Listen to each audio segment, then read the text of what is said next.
گھر والوں تمہیں نماز پڑھنی ہے، حد بلوغیت سے لے کر کے موت کی آخری سانس تک تمہیں نماز پڑھنی ہے، لیکن اس سے پہلے وضو فرض ہوتا ہے، وضو سے پہلے غسل فرض ہوتا ہے۔ اب تمہیں کیا کرنی ہے کہ نماز پڑھنے سے پہلے غسل پر دھیان دینا ہے کہ تم پاک ہو کہ ناپاک ہو۔ اگر پاک ہو تو ٹھیک ہے، وضو کرو۔ اب وضو ہو گیا تو اب نماز میں کھڑے ہو جاؤ۔ اگر وضو نہیں ہے، وضو پر دھیان دو، وضو سے پہلے پاک ہو کہ ناپاک ہو اس پر دھیان دو۔ اگر ناپاک ہو تو غسل میں ان باتوں کو کرنا ضروری ہے جس کو اسلام فرض قرار دیا ہے، یعنی کلا کرنا، ناک میں پانی چڑھانا اور پورے بدن میں پانی چڑھانا۔ یہ غسل میں 3 باتیں فرض ہے، ان کو ذرا تفصیل سے سنیے۔ ہر آدمی کی یہ ضرورت ہے، چاہے وہ لڑکا ہو، چاہے وہ لڑکی ہو، چاہے وہ مرد ہو، چاہے وہ بوڑھا ہو، چاہے وہ بڑھیا ہو، سب کو اس بات کی ضرورت ہے، اس لیے کہ انسان ہے، کبھی پاک رہتے ہیں کبھی ناپاک رہتے ہیں۔ اب جب ناپاک ہو گئے، نماز پڑھنا ہے پہلے پاکی حاصل کرو، وضو بنانا ہے پہلے پاکی حاصل کرو، قرآن کی تلاوت کرنی ہے پہلے پاکی حاصل کرو۔ اب پاکی کیسے حاصل کریں گے؟ غسل کرنے جائیں گے، جس کو ہم لوگ عام طور پر کہتے ہیں نہانا، اس کو غسل کہتے ہیں۔ اب غسل کرنے جائیے تو پہلے کیا کرنی ہے؟ کس کام کو انجام دینا ہے؟ سر پہ پانی باندھنا، پورے بدن میں پانی باندھنا، یہی ہے۔ ایسا کریں گے تو پوری زندگی میں کبھی پاکی حاصل نہیں ہوگا۔ اگر ایک انسان، چاہے کوئی عورت ہو یا مرد ہو، کوئی بھی ہو، اگر ناپاک ہو گئے، غسل خانہ میں گئے، پانی لے کے سر پہ ڈالے، صابن لگائے، کیا وہ پاک ہوگا؟ پوری زندگی نہاتے رہے گا، پاک نہیں ہوگا۔ کیسے پاک ہوگا؟ سب سے پہلے اسے کلا کرنا ہوگا۔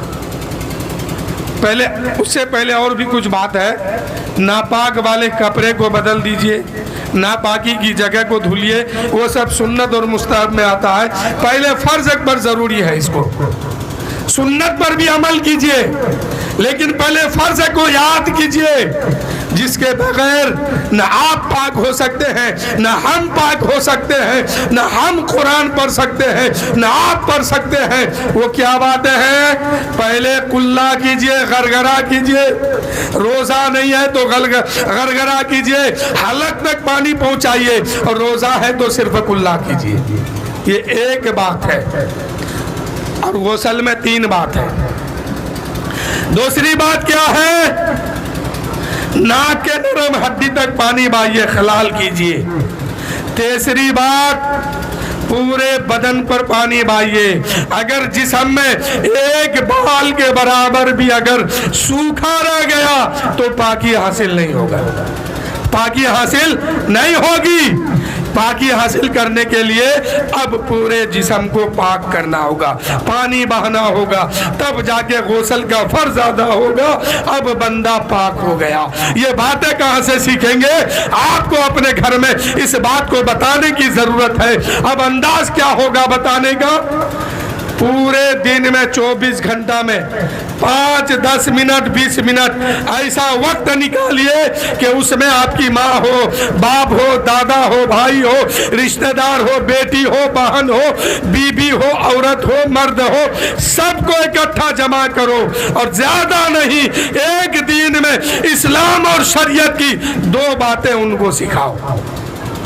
1 سے 2، زیادہ سکھائیں گے تو وہ بھول جائیں گے۔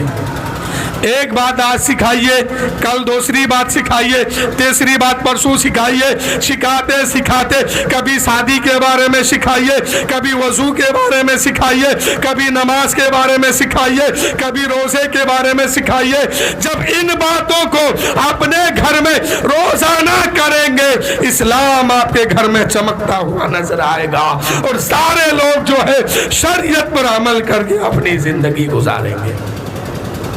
آج شادیوں میں، اکثر شادیوں میں دیکھا جاتا ہے کہ لوگ زیادہ تر کام جو ہے اسلام کے خلاف کرتے ہیں. وہ کیوں کرتے ہیں؟ وہ کمی آپ کی ہے. وہ کمی یہ ہے آپ اپنے بچوں کو دین نہیں سکھاتے ہیں, آپ اپنے بچوں کو شریعت نہیں بتاتے ہیں, نبی کا قانون نہیں سکھاتے ہیں, نبی کی حدیث نہیں سناتے ہیں. اور جب سنائیں گے, جس گھر میں یہ ماحول ہوگا اس گھر میں شادی کے موقع پر اسلام کے خلاف کوئی بھی کام نہیں ہوگا.